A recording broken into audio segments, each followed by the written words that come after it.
प्रिय विद्यार्थियों, आज हम लोग पढ़ने वाले हैं कुछ ऐसी ट्रिक, ठीक है, जो उस ट्रिक के अंतर्गत सभी 4-5 चैप्टर क्लियर हो जाएंगे। मैं बैठा सोच रहा था आप सभी लोगों के लिए कि क्या कोई ऐसी चीज़ है या कुछ ऐसे क्वेश्चंस होते हैं जो सभी पेपर में आते हैं तो उनकी ट्रिक बनाई जाए। तो मुझको लगभग के लिए 5 चैप्टर मिले हैं, इस पर आधारित मैंने एक ट्रिक बनाया है। उसी ट्रिक के आधार पर आप लोग क्वेश्चन को हल करेंगे। इस ट्रिक के अंतर्गत हम लोग पढ़ने वाले हैं 5 चैप्टर को, ठीक है। हमारे 5 चैप्टर हैं। सबसे पहला प्रॉफिट एंड लॉस का रहेगा, फिर परसेंटेज का उसी में आ जाएगा, फिर डिस्काउंट भी रहेगा, फिर पॉपुलेशन, ठीक है, बेस्ड क्वेश्चन रहेंगे, फिर नंबर बेस्ड प्रॉब्लम्स रहेंगी। यानी इन 4-5 टॉपिक को हम लोग एक ट्रिक से क्लियर कर लेंगे, ठीक है। तो चलिए हम लोग देखते हैं कि हमारा ट्रिक क्या है और हम लोग कैसे सॉल्व करेंगे, ठीक है। और ये जितने भी आप लोग को ट्रिक बताई जा रही हैं, इन सभी ट्रिकों को जो है आप लोग कॉपी पर नोट कर लीजिएगा। कुछ दिन बाद में आप लोग की रेगुलर क्लासेस चलाई जाएंगी, यानी कि किसी न किसी बुक से आप लोग को चैप्टर वाइज हल करवाया जाएगा। तो चलिए हम लोग देरी न करते हुए सॉल्व करते हैं। प्रश्न संख्या 1 लिखी हुई है कि एक विक्रेता ने किसी वस्तु को 6% हानि पर बेचा। यदि उसने उस वस्तु को 64 रुपये अधिक में बेचा होता तो उसे 10% का लाभ हो जाता। वस्तु की लागत मूल्य कितनी है, यानी कितने रुपए की वस्तु खरीदी गई है, ठीक है। अब देखो, एक विक्रेता ने 6% वस्तु को 6% हानि पर बेच दिया। कुछ रुपए की रही होगी। मान लिया हमने कि बुक जो है वो X रुपये की थी, ठीक है। बुक कितने रुपए की थी? X रुपये की थी। उसने 6% हानि पर बेचा। बस इतना याद रखिए, हानि का मतलब 100 से घटाना और लाभ का मतलब 100 में जोड़ना। अगर 6% कम है, 6% हानि पर बेचा है, इसका मतलब उसने कितने रुपए पर बेचा है? 94 पर बेचा है। 94/100 हो जाएगा। प्रतिशत है तो बटे में 100 लगेगा, ठीक है। अब देखिए क्या लिखा है कि उस वस्तु को 64 रुपये अधिक में बेचा होता। तो अगर इसको क्या करे, वो 64 रुपये अधिक में बेच दे तो उसको कितने रुपए का लाभ होगा? 10% का लाभ होगा। तो x का 10% का लाभ होगा, यानी 110 का लाभ हो जाएगा। तो बटे में 100 हो गया, ठीक है। इसको सॉल्व कर लेंगे। ये 94x हो जाएगा, ये एलसीएम यहाँ पर गुणा हो जाएगा तो ये 64 हो जाएगा, बराबर में x गुणे 110 हो जाएगा। ये 100 से कट गया, ठीक है। अब इसको इधर अगर ले आएंगे तो ये हमारा क्या हो जाएगा? 64 बराबर हो जाएगा 110x - 94, ठीक है। अगर ये घटा लेंगे तो 16x आ जाएगा, ठीक है। ये 64 हो गया, 16 कम 16, 16 चौके 64, ठीक है। 16 चौके 64 हो गया। अब देखिए x के वैल्यू, ठीक है, x की वैल्यू क्या निकल के आ गई? 4 निकल के आ गई, ठीक है। x की वैल्यू कितना निकल के आ गई? 4 निकल के आ गई। कोई चीज़ हमने 100 माना था, ठीक है। कोई चीज़ 100% होती, चूँकि 100% पे लिया है तो अब क्या करेंगे, यहाँ पर 100 से मल्टीप्लाई करा देंगे तो कितना आ जाएगा हमारा? 400, ठीक है। 400 निकल के आ जाएगा, ठीक। ये चीज़ सभी को समझ में आ गई है, ठीक है। अब चलिए अगला देख लेते हैं। चूँकि यहाँ पर देखिए कुछ दिया नहीं गया था, इसलिए हमने x वैल्यू मान लिया था केवल, और x के वैल्यू मानने के बाद में हमने सीधे इसको सॉल्व कर दिया, 100 से मल्टीप्लाई करा दिया, ठीक है। ये चीज़ सभी को समझ में आ गई है, ठीक। अब देखिए अगला सवाल देख लेते हैं कि एक कार का अंकित मूल्य, ठीक है, P है। एक कार का अंकित मूल्य P है। अब एक चीज़ समझ ये भी सकते हैं आप लोग, ये जो क्वेश्चन ऊपर हमने किया इसको हम लोग दूसरे ट्रिक से भी कर सकते हैं। चलिए वो ट्रिक भी देख लेते हैं। ये सवाल इस मेथड से किया है, आप लोग इस मेथड से भी कर सकते हैं या फिर दूसरे मेथड से कर सकते हैं। जैसे जितने का हानि हुआ है, ठीक है, जितने का हानि हुआ 6% का, 100 में घटा लो, हो गया 94, ठीक है। और फिर 10% का लाभ हो तो 110 कर लो।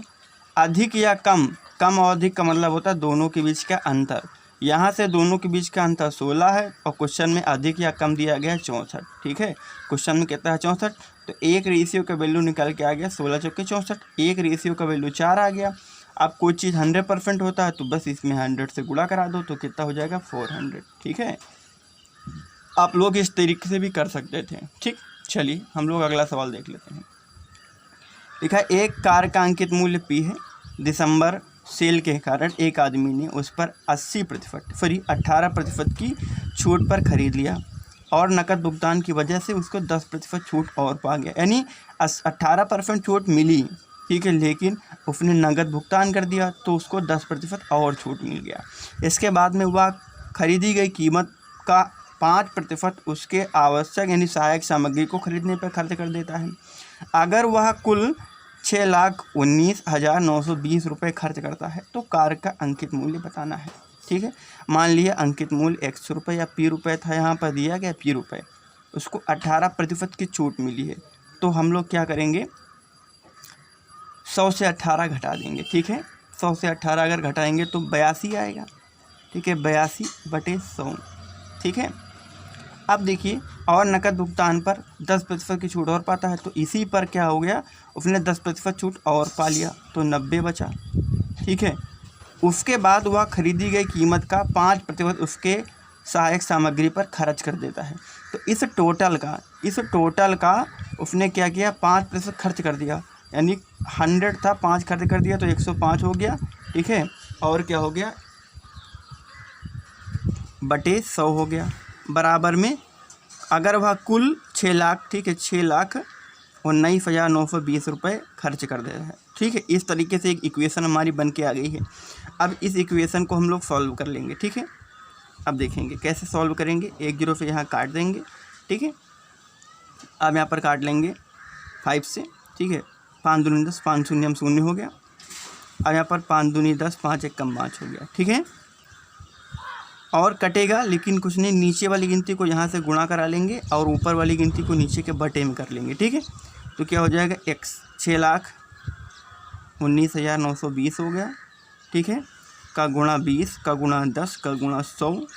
ठीक है, बटे में क्या हो गया, 82 × 9 × 21 हो गया। ठीक है, अब अगर इसको हम लोग सॉल्व करेंगे, ठीक है, इसको अगर सॉल्व कर लेंगे तो हमारा आंसर निकल के आएगा। हमारा आंसर हो गया 8 लाख। ठीक है, 8 लाख, इकाई दहाई सैकड़ा हज़ार 10,000 लाख। ठीक है, 8 लाख रुपये हो गए। ये चीज़ सभी को समझ में आ गया। ठीक है, ये चीज़ सभी को समझ में आ गया ना। चलिए अगले क्वेश्चन की ओर चलते हैं। ये बहुत ही मतलब टफ क्वेश्चंस होते हैं, उन्हीं को हम लोग सॉल्व करा रहे हैं। ठीक है, ये पेपर में पूछे भी गए हैं प्रीवियस ईयर में। ठीक है, चलिए अगला देख लेते हैं कि एक शहर की जनसंख्या प्रत्येक वर्ष 7% बढ़ जाती है यदि वर्तमान से 2 वर्ष बाद की जनसंख्या इतनी होती है तो वर्तमान जनसंख्या क्या है। मान लेंगे वर्तमान जनसंख्या x है, 2 साल बढ़ी, पहले साल बढ़कर 60% बढ़ा तो 160 हो गया, फिर दूसरे साल बढ़ा तो 160/100 हो गया।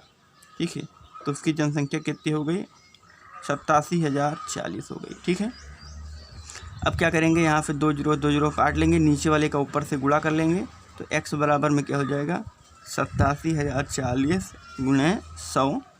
ठीक है, बटे 16 × 16। ठीक है, अब अगर इसको हम लोग हल कर लेंगे। ठीक है, इसको अगर हम लोग हल करेंगे, देखिए 16 से काट लेंगे।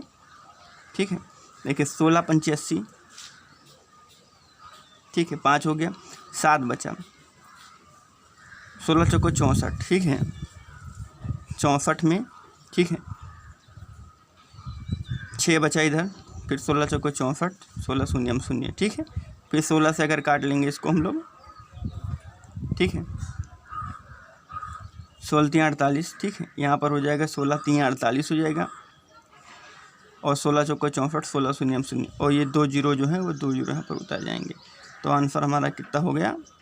ठीक है, ये जनसंख्या है, तो हमारी ये जनसंख्या हो गई, इतनी वर्तमान जनसंख्या थी। ठीक है, ये वाली जनसंख्या जो है वो अब की है, यानी अब के बाद में इतनी हो जाएगी। ठीक, तो कितनी है हमारी, 34,000। आज 34,000 है, 2 साल बाद में हमारी 87,040 हो जाएगी। ठीक, चलिए अगला सवाल हल कर लेते हैं कि एक अफ्रीकन सफारी की टिकट पर 20% की छूट दी जाता है तो 43% का लाभ होता है। ठीक है, 28%, यदि छूट 28% हो तो लाभ कितना होगा। देखिए लाभ मिलता है CP पर, और छूट जो डिस्काउंट होता है वो मार्क प्राइस पर मिलता है, यानी MRP पर मिलता है। अगर हमने CP को मान लिया x, ठीक है, इसको MP ही रखेंगे, मार्क प्राइस ही रखेंगे। ठीक है, 43% का लाभ होता है, यानी x पर उसको 43% का लाभ होकर के 143/100 हो गया। बट बराबर में, ठीक है, उसको कितना छूट दिया गया, 20% का छूट दिया गया। तो मार्क प्राइस पर उसको 20% का छूट दे दिया गया, ठीक है, मार्क प्राइस पर से 20% का छूट दे दिया गया, ठीक। अब देखेंगे हम इसको सॉल्व कर लेंगे तो ये हमारा कितना हो गया, 143x is equal to 18 MP, यह मार्क का प्राइस हो गया, ठीक है।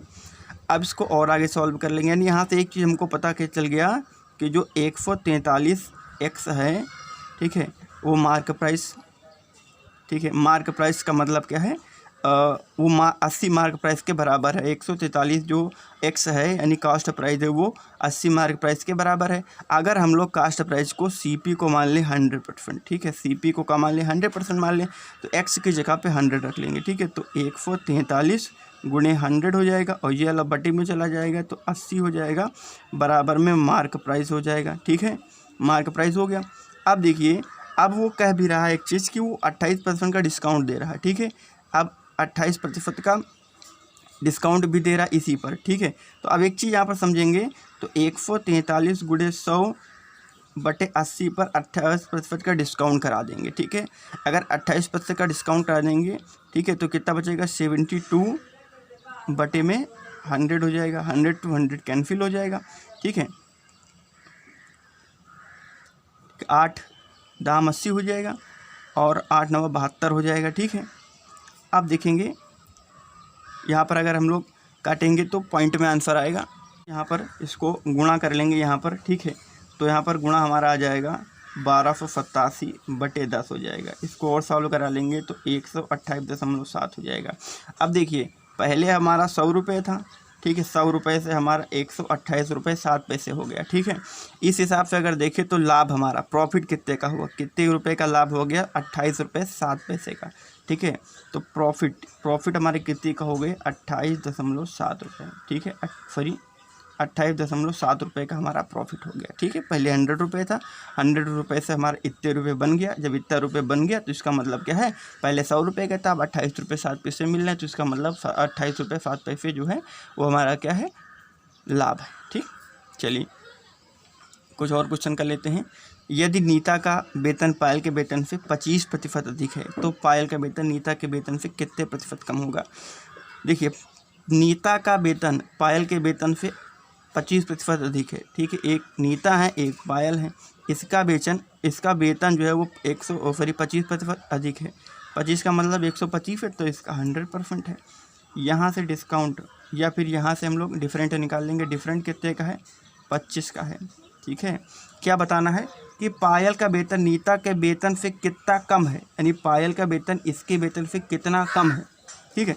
तो कितना कम है, 25 कम है, ठीक है। और किसके वेतन से कम है, नीता के वेतन से कम है। तो जिससे तुलना करनी है उसको बटे में रखो और गुणे में 100 लगा दो, ठीक है। 25 पंचे 125 और 25 चौके 100, सॉरी यहाँ पर 20 आएगा, 5 दूनी 10, 5 शून्य 0, कितना प्रतिशत कम है, 20% कम है, ठीक है। बहुत बेहद आसान था सवाल है ये, बहुत आसानी से आप लोग लगा भी सकते हैं। चलिए अगला देख लेते हैं कि रमेश के वेतन में 20% वृद्धि कर दी गई। बढ़े हुए वेतन, ठीक है, बढ़े हुए वेतन को 20% कम करने पर रमेश के वेतन में कितने प्रतिशत की हानि या लाभ होगा।